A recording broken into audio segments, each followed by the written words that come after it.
I came to an important conclusion while I was watching this linguistic iceberg. And it wasn't on topic, but it was something I really found interesting. A lot of people, when you're having a conversation with them, they'll pick out a word that might not be like, instead of saying well, you might say good. Now, that is not grammatically correct. Oh, I actually said the word. Most of the time, that word gets stuck grammatically. But anyways, I've said it multiple times, way better than that. I do not like this neurological disorder. But anyways, you'll make a sentence, and It's important that the person understands where you're coming from. That's the whole purpose of language, is to get what you're trying to say understood. I need you to get me that apple on the shelf. You did good last night helping me.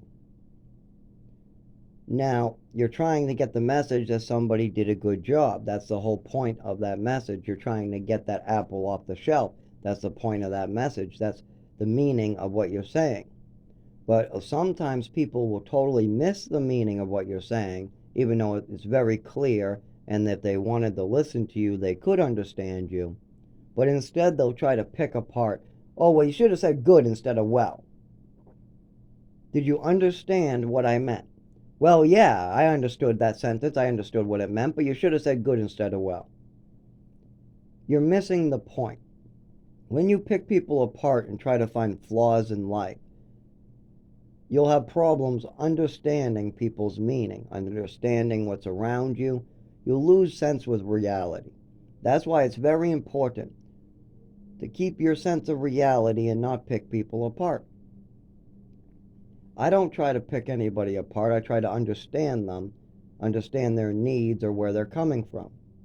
I also have to understand my own needs and what my problems are and understand them so I can move forward.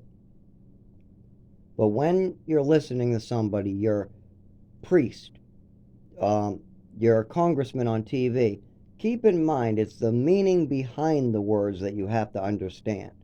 You need to understand the meaning of things. You can have no words at all and still have total understanding of what's going on. You don't have to have a single conversation and still understand somebody's hurt. I've seen people who are in extreme pain and haven't said a word to me. I thought that was interesting to point out.